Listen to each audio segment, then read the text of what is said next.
नमस्कार बच्चों। आइए बच्चों, आज हम इस वीडियो के माध्यम से वार्षिक परीक्षा सत्र 2022-23 कक्षा 8 विषय सामाजिक विज्ञान का मॉडल प्रश्न पत्र आज हम इस वीडियो के माध्यम से समझेंगे। देखिए, हम इसके माध्यम से जानेंगे कि किस प्रकार के प्रश्न वार्षिक परीक्षा में पूछे जा सकते हैं। तो आइए देखते हैं। देखिए, वार्षिक परीक्षा में कुल पूर्णांक 60 अंक का होगा और कुल प्रश्नों की संख्या 24 होगी। तो आइए देखते हैं वार्षिक परीक्षा के लिए सामाजिक विज्ञान का मॉडल प्रश्न पत्र। इस प्रकार के प्रश्न परीक्षा में पूछे जा सकते हैं। तो आइए देखते हैं, अभ्यास करते हैं। देखिए, सामाजिक विज्ञान का मॉडल प्रश्न पत्र वार्षिक परीक्षा के लिए हम इस प्रकार से देखेंगे। इसमें वैकल्पिक प्रश्न दिए जाएंगे। देखिए, वार्षिक परीक्षा में प्रश्न क्रमांक 1 से लेकर 10 तक विकल्प वाले प्रश्न होंगे। इसके बाद प्रश्न क्रमांक 11 से लेकर 20 तक लघुत्तरीय प्रश्न दिए जाएंगे और प्रश्न क्रमांक 21 से लेकर 24 तक दीर्घोत्तरीय प्रश्न दिए जाएंगे। तो आइए देखते हैं प्रश्न क्रमांक 1 से लेकर 10 तक किस प्रकार से वैकल्पिक प्रश्न पूछे जाएंगे। देखिए, पहला प्रश्न है, भारतीय राष्ट्रीय अभिलेखागार कब मनाया गया। तो देखिए, 4 ऑप्शन दिए जाएंगे, उनमें से आपको एक राइट आंसर बताना है। तो देखिए, इसका राइट आंसर है भारतीय राष्ट्रीय अभिलेखागार 1920 के दशक में बनाया गया। इसके बाद देखिए, अगला है, राष्ट्रीय संग्रहालय एवं राष्ट्रीय अभिलेखागार स्थित है, कहाँ पर स्थित है। 4 ऑप्शन दिया है, इनमें राइट आंसर है इसका नई दिल्ली में स्थित है। इसके बाद देखिए, अगला प्रश्न है, कठपुतली एक खालिस्तान होता है। तो देखिए, इनमें 4 ऑप्शन दिए, इनमें से राइट आंसर बताना है कि कठपुतली एक क्या होता है, खिलौना होता है। इसके बाद देखिए, अगला प्रश्न है, ईस्ट इंडिया कंपनी की स्थापना कहाँ की गई थी। तो देखिए, इनमें 4 ऑप्शन दिए, इनमें से राइट आंसर बताना है। तो इसका राइट आंसर है, ईस्ट इंडिया कंपनी की स्थापना लंदन में की गई थी। तो इसका राइट आंसर है लंदन। इसके बाद अगला प्रश्न है, कौन सी पश्चिमी ताकत सबसे पहले भारत आई थी। देखिए, बहुत ही महत्वपूर्ण प्रश्न है कि कौन सी पश्चिमी ताकत सबसे पहले भारत आई थी। तो देखिए, इसका राइट आंसर है पुर्तगाली। अगला प्रश्न है, भारतीय राष्ट्रीय कांग्रेस के अधिकांश प्रारंभिक नेता इनमें से कहाँ के थे। तो देखिए, 4 ऑप्शन दिए हैं, इनमें से राइट आंसर है बम्बई और कलकत्ता के थे। इसके बाद देखिए, अगला प्रश्न, भारतीय राज्य के खालिस्तान अंग होते हैं। तो भारतीय राज्य के 3 अंग होते हैं। इसके बाद देखिए, अगला प्रश्न, संसद द्वारा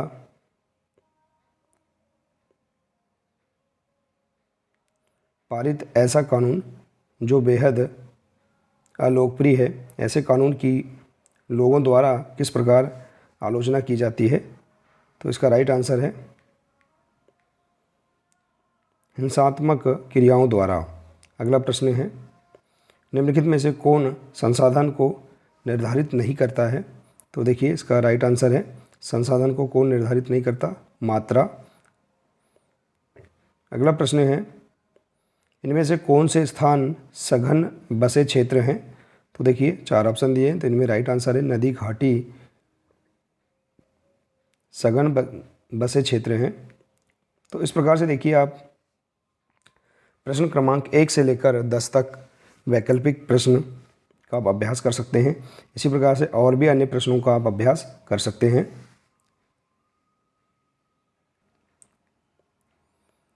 इसके बाद देखिए, प्रश्न क्रमांक 11 से लेकर 20 तक लघुत्तरीय प्रश्न होंगे। तो आप इस प्रकार से प्रश्नों का अभ्यास कर सकते हैं। देखिए, प्रश्न 11 है, जेम्स मिल कौन था। तो देखिए, इसका राइट आंसर, जेम्स मिल एक स्कॉटिश अर्थशास्त्री तथा राजनीतिक दार्शनिक था। अगला प्रश्न है, चार्टर से क्या तात्पर्य था। तो देखिए, चार्टर से तात्पर्य था कि इंग्लैंड का अन्य कोई व्यापारिक समूह पूर्व के साथ व्यापार में कंपनी के साथ प्रतिद्वंदिता नहीं करेगा। तो इस प्रकार से आप इसका अर्थ समझ सकते हैं। अगला प्रश्न है, वन गांवों की स्थापना क्यों की गई। तो इसका देखिए राइट आंसर, रेलवे के स्लीपर निर्माण के लिए पेड़ काटने वाले मजदूरों की सस्ती एवं आसानी से उपलब्धता को ध्यान में रखकर वन गांवों की स्थापना की गई। इसके बाद देखिए अगला प्रश्न, मुगल सम्राट विद्रोहियों का समर्थन करने के लिए क्यों तैयार हुए? तो देखिए इसका आंसर, मेरठ पर कब्जा करने के पश्चात वहां के सिपाही दिल्ली की ओर बढ़े। दिल्ली रेजिमेंट के सिपाहियों ने भी विद्रोह कर दिया तथा अपने अफसरों की हत्या कर दी। ये सभी सिपाही लाल किला पहुँचे तथा बहादुर शाह जफर को उन्होंने अपना नेता घोषित कर दिया। ऐसी स्थिति में अनिच्छा के बावजूद बहादुर शाह को विद्रोहियों का समर्थन करने के लिए तैयार होना पड़ा। तो इस प्रकार से आप इसका आंसर समझ सकते हैं। इसके बाद देखिए अगला प्रश्न है, वुड के डिस्पैच से आप क्या समझते हैं? तो देखिए इसका आंसर, 1854 में ईस्ट इंडिया कंपनी के लंदन स्थित बोर्ड ऑफ डायरेक्टर्स ने भारतीय गवर्नर जनरल को शिक्षा के विषय में एक नीति पत्र भेजा। चूँकि यह नीति पत्र चार्ल्स वुड द्वारा भेजा गया था, अतः इसे वुड के डिस्पैच के नाम से जाना जाने लगा।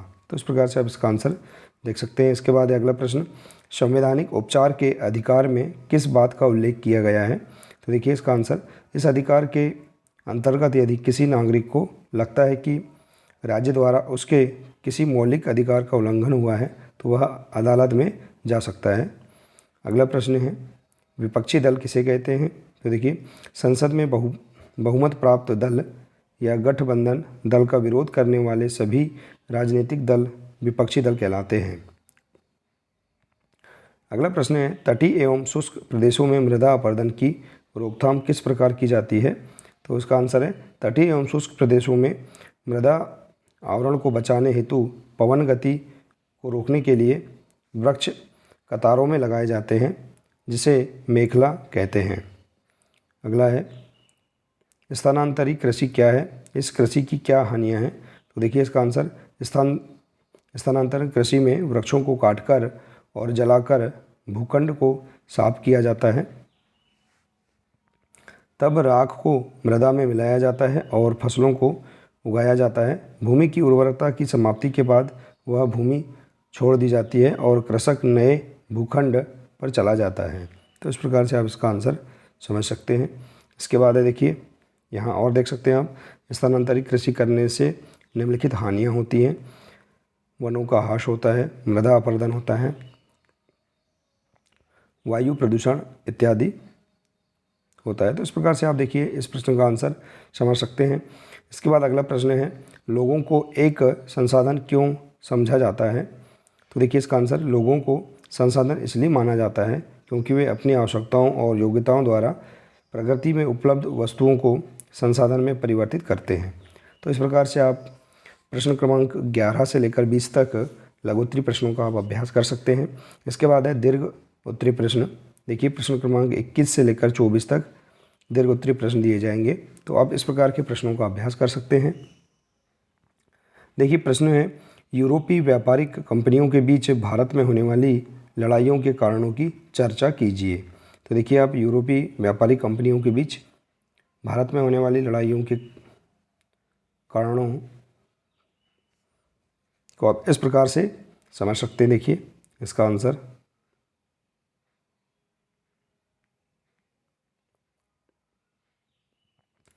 अगला प्रश्न है, ज्योतिराव और अन्य सुधारकों ने समाज में जाति असमानताओं की आलोचनाओं को किस तरह से ही ठहराया? तो देखिए इसका आंसर,